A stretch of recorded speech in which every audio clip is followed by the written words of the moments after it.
Welcome once again to Jesus or Muhammad. On our last episode, we began looking at one of the most popular arguments for Islam. In fact, in our time, it is the most popular argument that Muslims use to try to show that Islam is true. So, as we saw last time, when we look at the Quran, so when we look at the arguments that are laid down in the Quran for Islam, they're very strange arguments. You have what I've called the argument from literary excellence, which is basically the Quran is so wonderful and masterful in its eloquence that it must be the Word of God, which is, I'm just going to say it, it's one of the worst arguments ever offered for anything ever.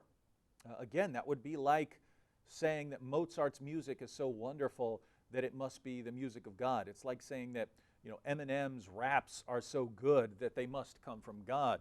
Or the plays of William Shakespeare are so good that they must come from God. That's the sort of thing that the Quran is saying. And beyond that, we know that it's just not true. This is a very, very unimpressive book. And let me give you an example, just to give you an idea of how odd this argument is. I'll go ahead and read an entire chapter of the Quran. You can turn to the end and look at some of the short ones. But let's look at one. Chapter 109 of the Quran. Say, O ye that reject faith, I worship not that which ye worship, nor will ye worship that which I worship. And I will not worship that which ye have been wont to worship, nor will ye worship that which I worship. To you be your way, and to me be mine. The claim of the Quran is that is so amazing and wonderful, it must come from God. It couldn't have come from a human being.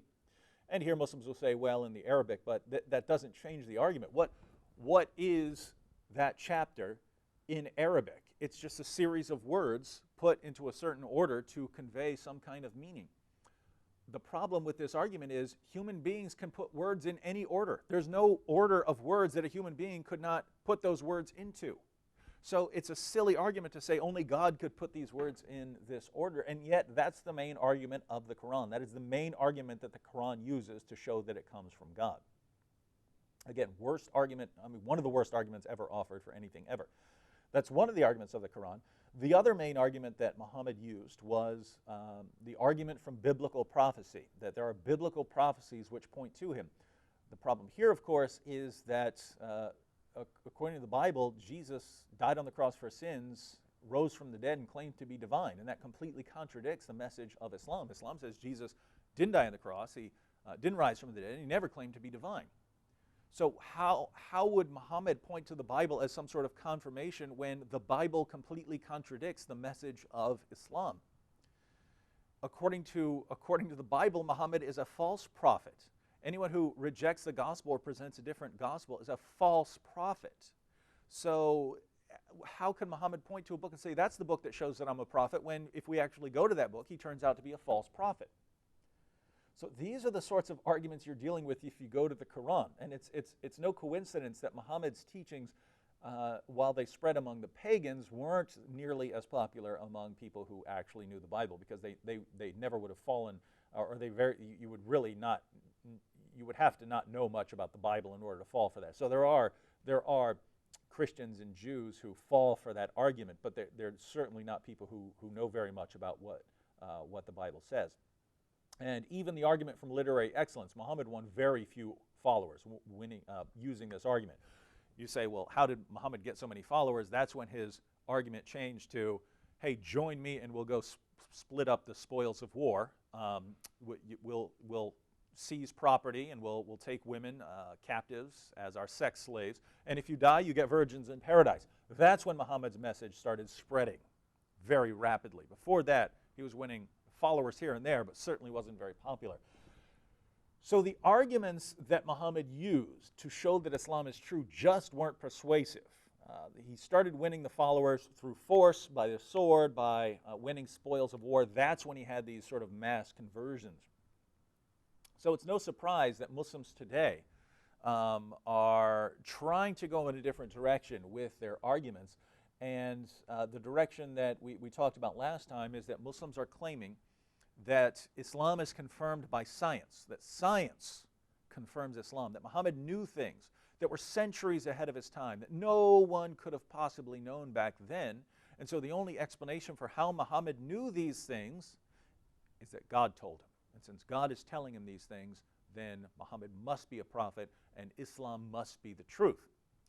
Now, I've never met anyone who bought this argument, who accepted this argument after carefully studying what Islam actually teaches about science.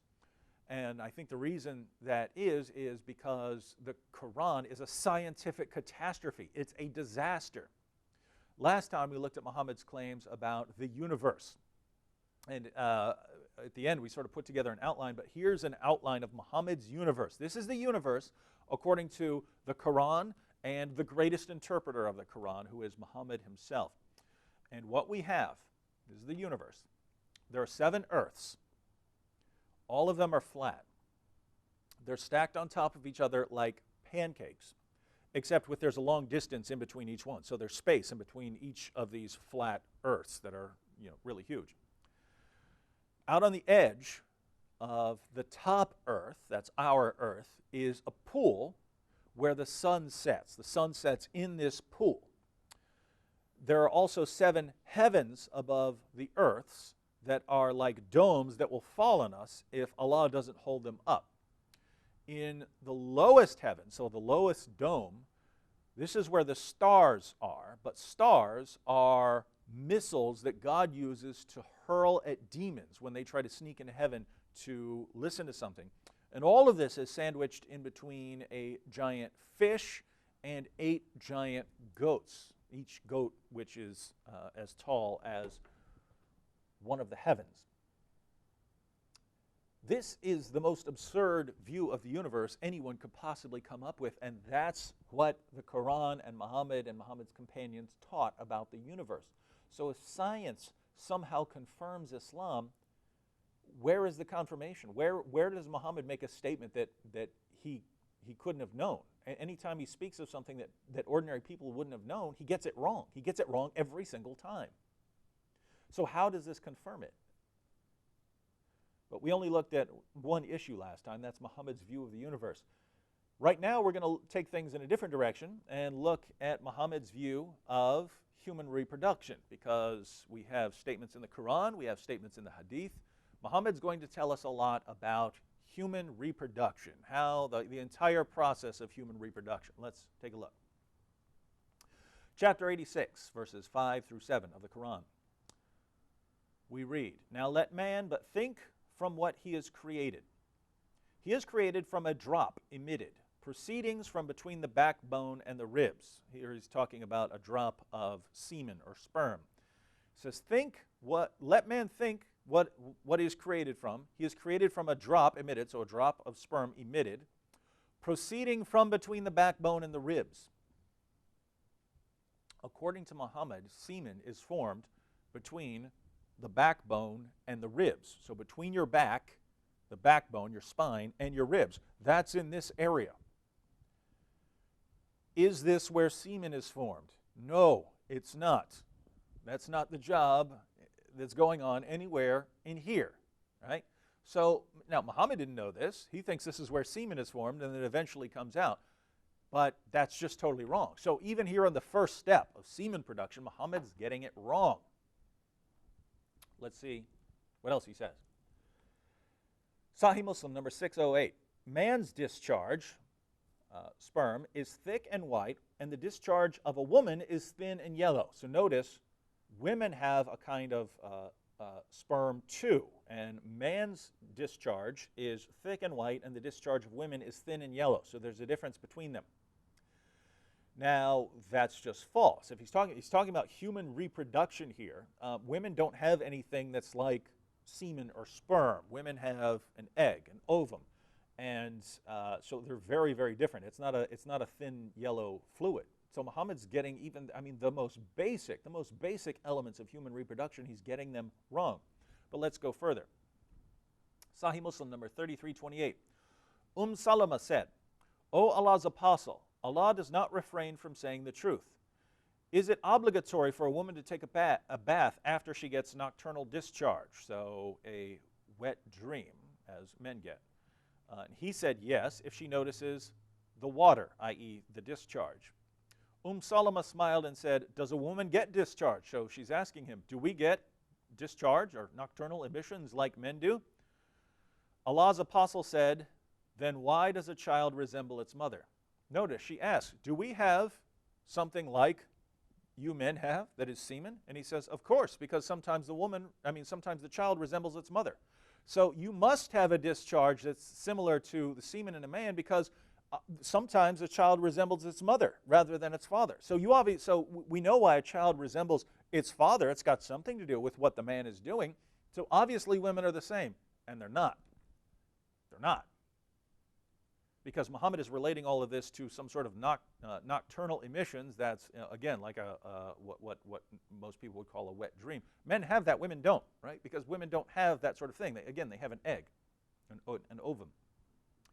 So Muhammad, once again, is getting everything wrong. Sahih Muslim, number 3329.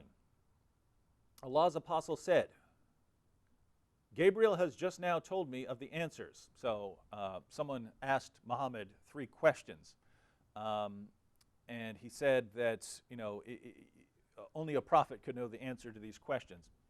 And one of them was about why a child resembles the father's family sometimes, and why the child resembles the mother's family sometimes. And Muhammad he claims that he got the answer from the angel Gabriel. He says, as for the resemblance of a child to its parents, if a man has sexual intercourse with his wife and gets discharged first, the child will resemble the father. And if the woman gets discharged first, the child will resemble her. On that, Abdullah bin Salam said, I testify that you are the apostle of Allah. Now think about this. One, Muhammad believes that there is, men get a discharge, so men have an orgasm and then there is a discharge. And he believes that women are the same. They have an orgasm and then they release their fluid, which is similar to semen, except the semen of a man is thick and white and the semen of a woman is thin and yellow. And whoever has the discharge first, that's who the child will resemble. If you've taken any sort of biology class, you know how absurd that is. The woman's egg is not like that. She's not having sex and then the egg is released. The egg has already been released, right? The egg has been traveling a long time inside the woman, and when the man is releasing his discharge, the egg has already been traveling. So this is completely wrong, saying, oh, whichever parent has discharge first, that's who the child's going to resemble. This is nonsense. It's completely wrong. And notice, he's saying he got this from the angel Gabriel to prove that he is a prophet. And this man, who obviously knows nothing about human reproduction, says, I testify that you're a prophet. You couldn't have known this. And so what we have here is Muhammad would just seem to answer these questions, claim that he's getting them from the angel Gabriel, say them with complete confidence, and a bunch of people who are gullible and don't know any better are claiming that he's a prophet based on his amazing knowledge.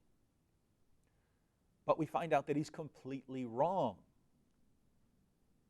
And so these people were converting based on nonsense, complete nonsense, that we now know is false. So my question for Muslims who want to tell us that Islam is the truth, what do you do now?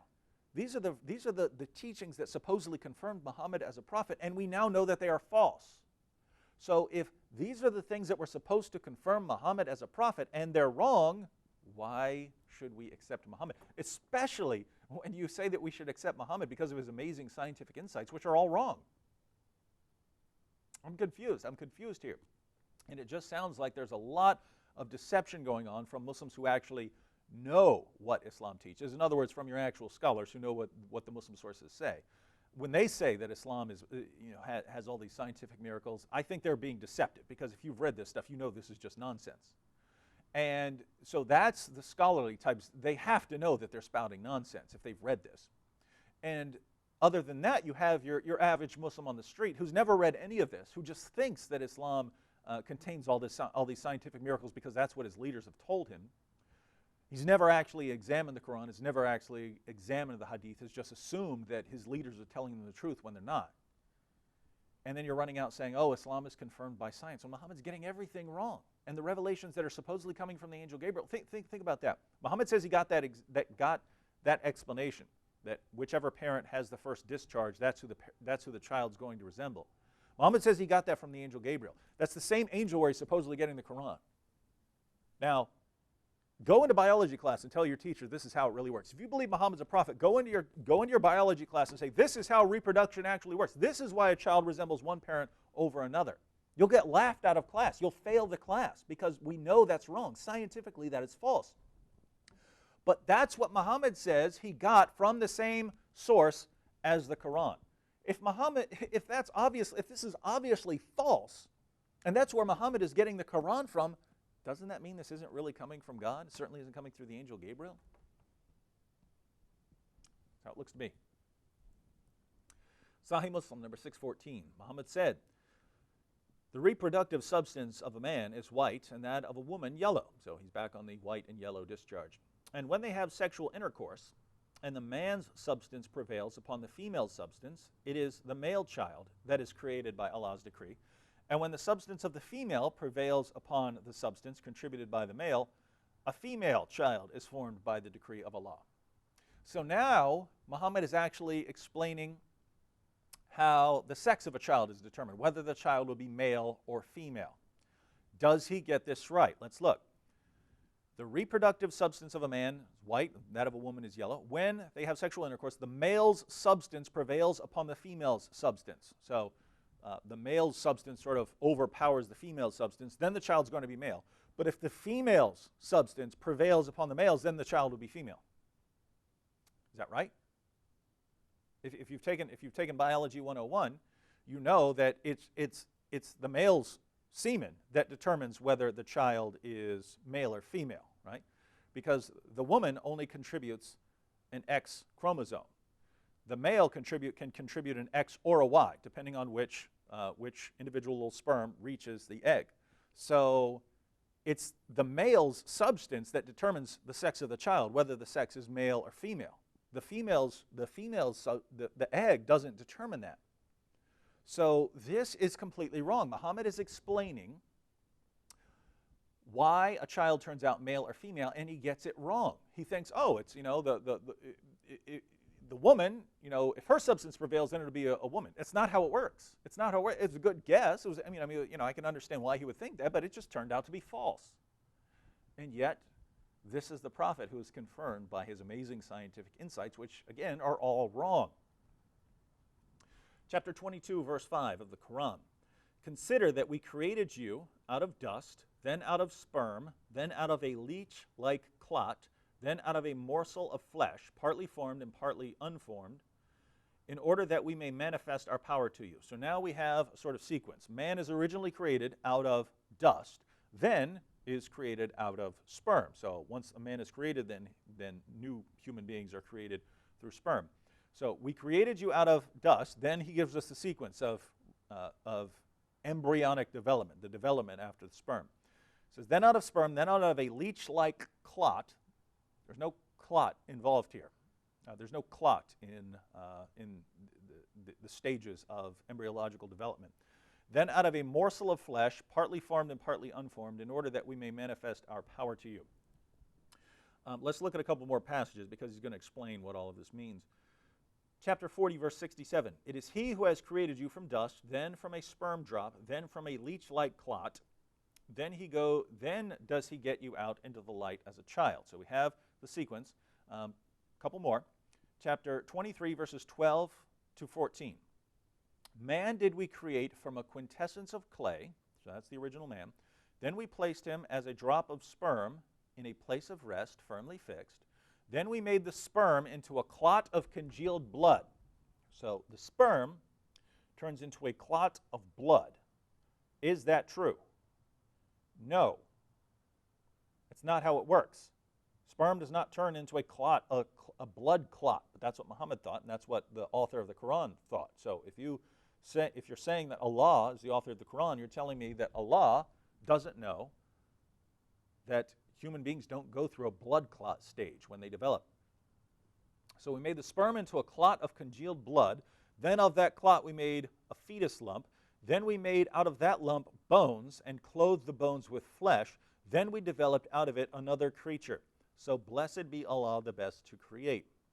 So you have the development there. Notice you have the sperm becomes congealed blood, then it becomes a lump, then out of that lump, bones, and then the bones are clothed with flesh. That's false. That's false. Bones and flesh are forming at the same time. So this sequence here is just wrong.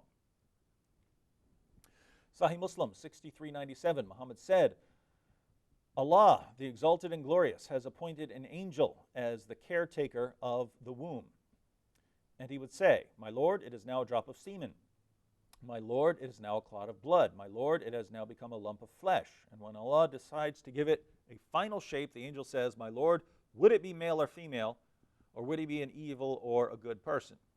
Notice here, Allah only decides male or female, which sounds to me like he contradicts what he says earlier about the substance of the man or the substance of the woman prevailing and deciding the sex. But if we want to harmonize those, we say that the substance of a man or a woman eventually, when Allah decrees, after everything else, eventually prevails, and that's when the sex of the child is determined. But notice what he says here.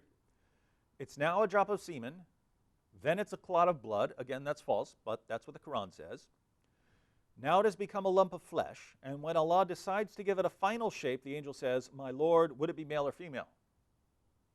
So the sex of the child is determined after everything else. There's the semen stage, then the blood clot stage, now it's a lump of flesh.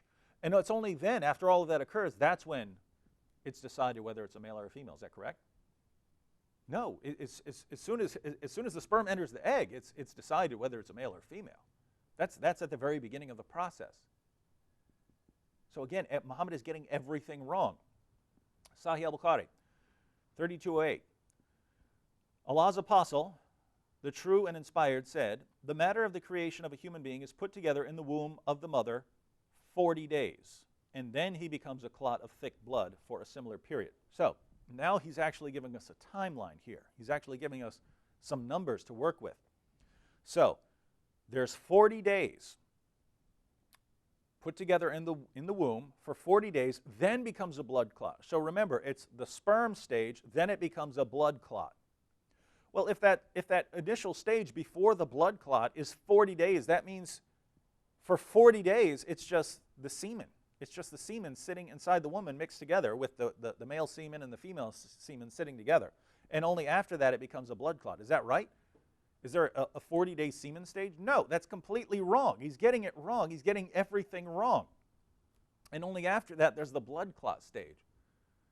So this is demonstrably false. Again, go in your biology class and say, hey, for 40 days there's the semen stage. That's wrong. It's wrong. You'll get laughed out of class. You will fail biology if you believe this.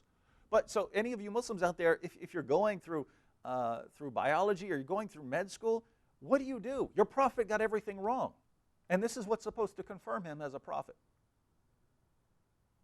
So putting all of this together, right, just like we put together Muhammad's view of the universe, now we can put together Muhammad's view of reproduction. Muslims tell us it's Muhammad's amazing scientific insights in the Quran and the Hadith that show that Islam is true. Putting all of this together on Muhammad on human reproduction.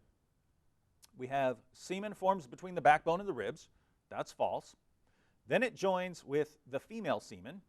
That's false. And whichever one is discharged first determines which parent the child will resemble. That's false. The child spends 40 days as a drop of sperm. That's false. Then the child spends another 40 days as a clot of blood. That's false. Then the child becomes a lump. That's false. Then the child becomes bones. That's false. Then the bones are wrapped with flesh. That's false. And after the final shape is determined, God finally decides whether the child will be male or female. That's false. The only thing Muhammad gets right here is that human reproduction has something to do with sex and it has something to do with semen. That's it. Everything else is wrong. He gets everything else wrong. So the only things that Muhammad gets right are the things that anyone could have told you. Everything else he gets wrong, and yet science somehow confirms Islam. So we've looked at Muhammad's view of human reproduction. We have a few minutes left, so let's look at one final topic in the area of science and Islam. We'll look at Muhammad on disease and personal hygiene. Muhammad's going to give us some insights on disease and personal hygiene. in the Quran, chapter 4, verse 3, says that Muslims can marry up to 4 women. In Surah 4, verse 24, and many other passages, we find that Muslims are allowed to take female captives and to have sex with them. So you have your 4 wives, and you have your captives that you captured when you went out in battle. You fought in a town. You took the women captive. Think about this. You can have female slaves, female captives, and your wives.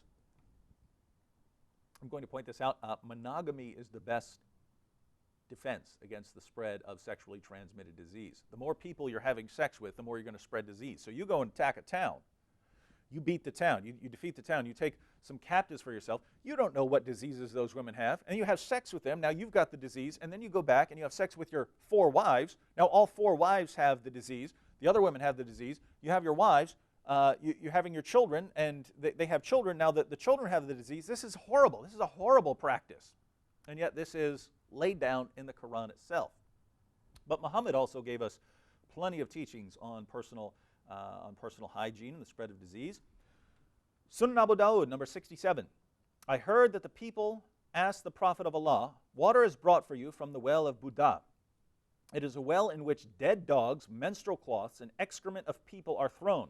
The Messenger of Allah replied, verily, water is pure and is not defiled by anything. I think these people want to wash up with some water from a particular well, but it's not a well with clean water in it. It's a well that's used as a garbage dump.